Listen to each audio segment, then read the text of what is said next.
The idea of presence, presence has become very popular these days.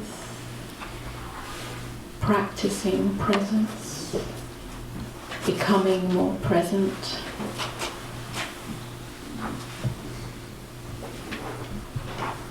Finding presence, and so on.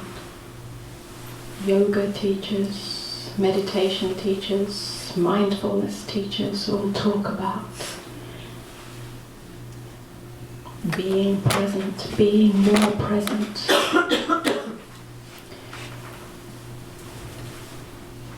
It's a worthy pursuit. But when it's co-opted by the self-cherishing mind, it becomes nonsensical. It becomes a split inside.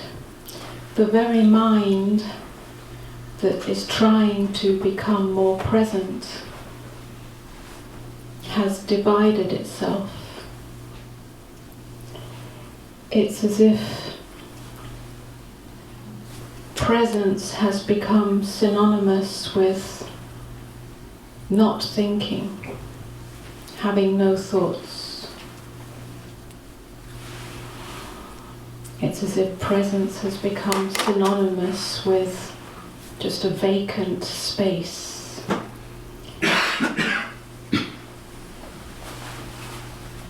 The mind that tries to be more present by negating thinking, by negating feeling, is in this way at war with itself, at war with its very nature. And so we have divided ourselves. That's why I say it's nonsensical.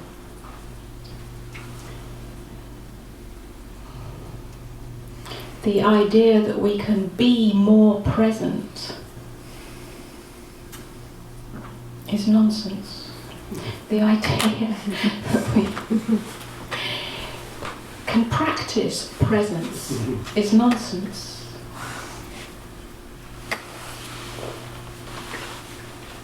We can practice doing nothing.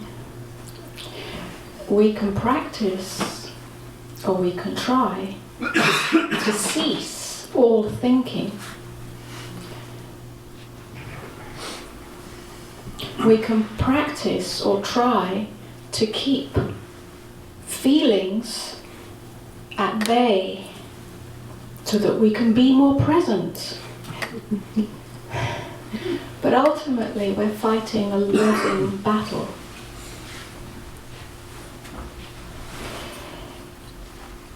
It's as if we were successful in being more present, somehow we would no longer feel any pain or any problems. And so this idea of becoming more present becomes a kind of spiritual accolade, a kind of spiritual badge, a sign of worthiness. And whilst it might be true that for a while this kind of being more present might seem like we are more calm, more peaceful, more still, really it's a subtle veneer, another mask that we're wearing. And so there's no real transformation in that.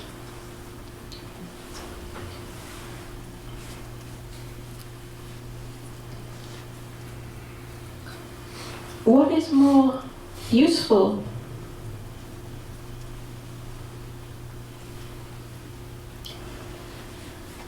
is to practice listening.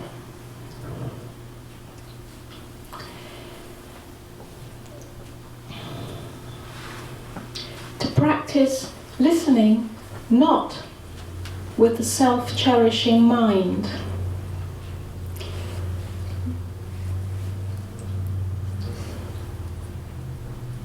Not with the mind that judges or looks for a solution or looks to fix reality. Because practicing presence in the way that I've just spoken about is a way to fix reality, or an attempt to fix reality.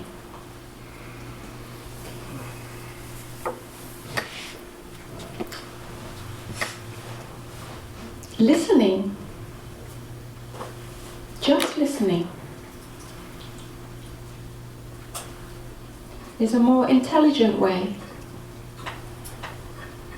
to live, a more intelligent way to meet reality, and a more intelligent way to relate.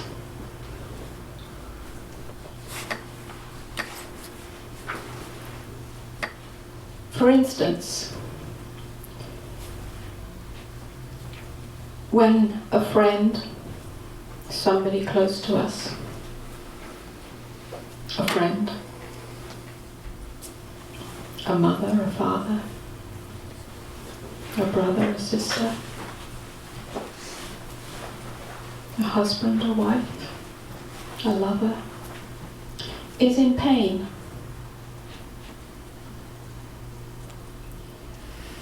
we do not often listen.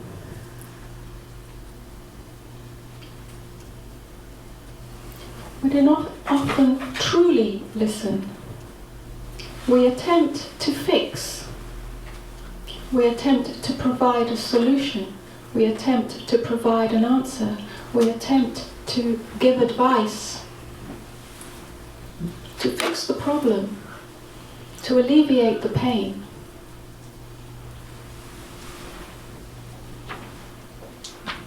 But this is the same as attempting to be more present. It's an attempt to alleviate our own pain.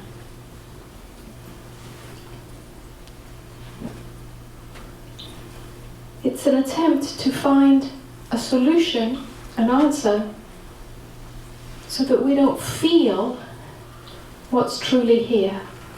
We do not meet reality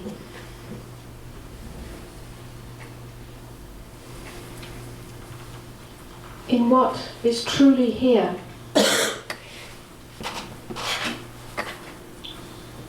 We attempt to bully reality into being peaceful or calm or still or silent, so that we do not feel the discomfort.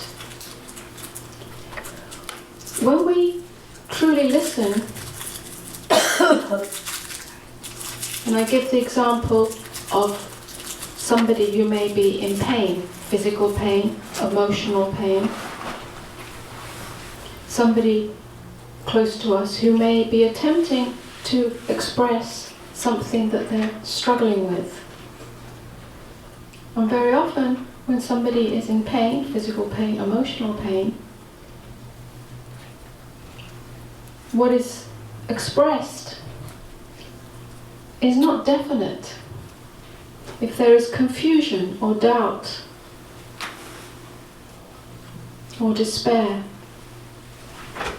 it's not often nameable.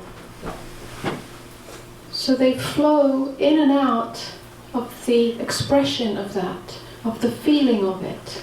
When we attempt to provide a solution, to jump in, we do not allow the deeper, energetic,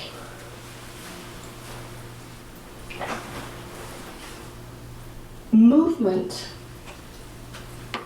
to flow into the open field that is here.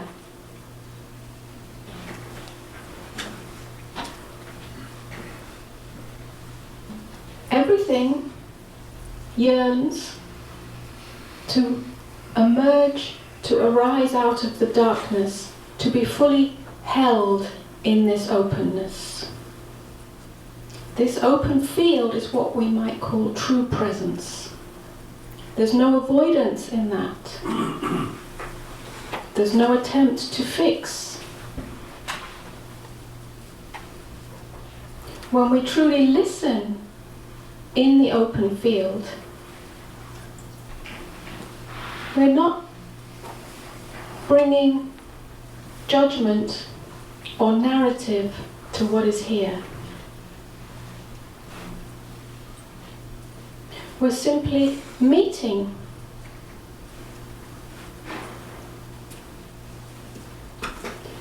Meeting in the full mess of what is here, without drowning in that mess. When somebody is in pain, physical pain or emotional pain, when we simply listen, there is transformation. It's a surrender of the self-cherishing mind that wants to prove to itself that it has the solution, that it has the answer, that wants to elevate itself by doing something good or fixing the problem. There's no real transformation in that. When we truly listen in the open field, that's presence. And there's great healing in that. We meet each other eye to eye, heart to heart, in the mess of the human experience, without trying to resolve it or push it away or change it. In that there is great power. In that we can become an agent of change, not by trying to be anything, not by trying to change the raw experience of what is here. We become an agent of change because there's another power in this presence, in this open field. When mind surrenders, when mind surrenders its grip on reality, to simply meet each other, to meet the world as this open tenderness. It's a surrender of mind. In that there is real intelligence. That's what I mean by being an agent of change. That's not through force of will, it's through surrender.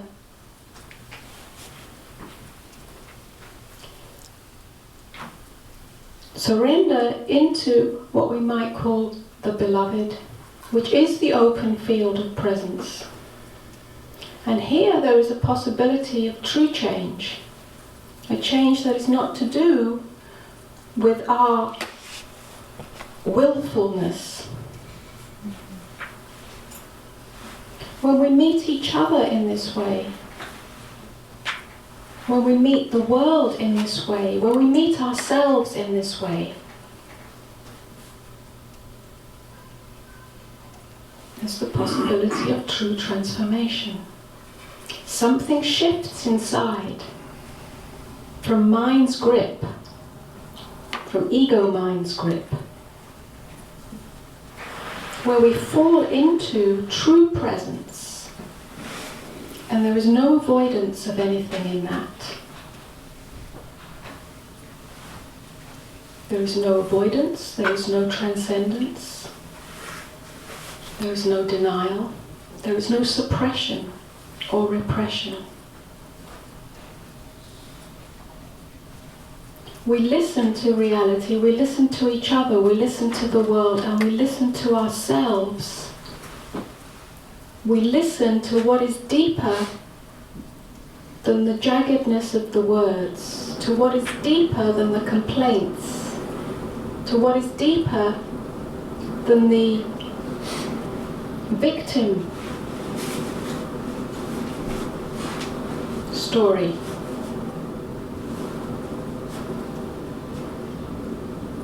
We're listening to the silence.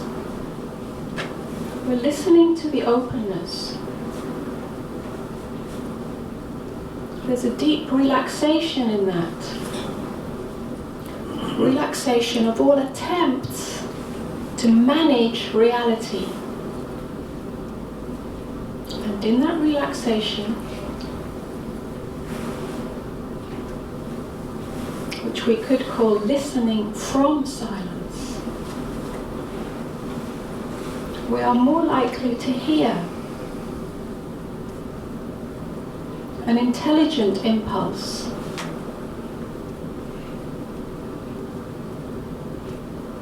rather than the voice of the self-cherishing mind that wants to fix and prove that it knows better, prove that it has the answer.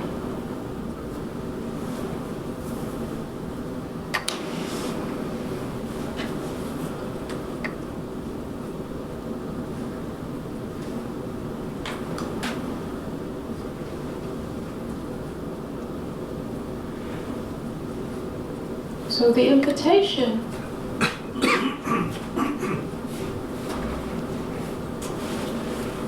is to bring attention to how we listen, to where we're not listening, to notice where we want to jump to the solution, in order to avoid feeling our own discomfort.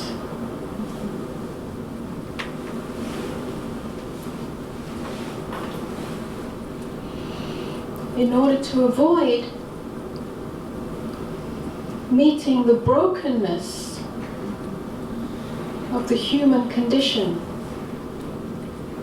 But without meeting that through openness, there can be no recognition of what is unbroken in that. And what is unbroken is presence. But it's not a commodity or a thing or a practice. It's what's always here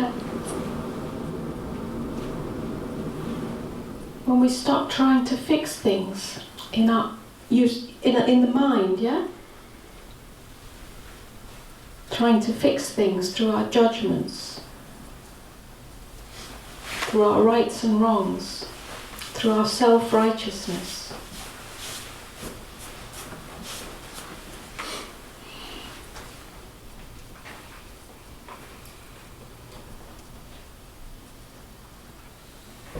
No practice can give us this. Only our own willingness to see in ourselves, yeah? To bring awareness to bring vigilance to bring clarity to, clear seeing, to where we're hooked into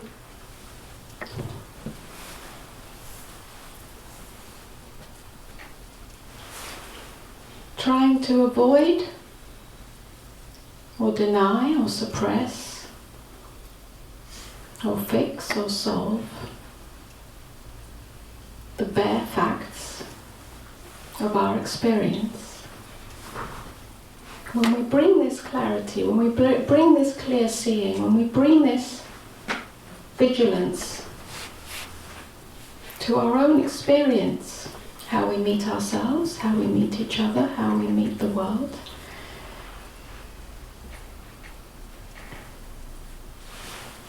there's a purification that happens. A cleansing of perception.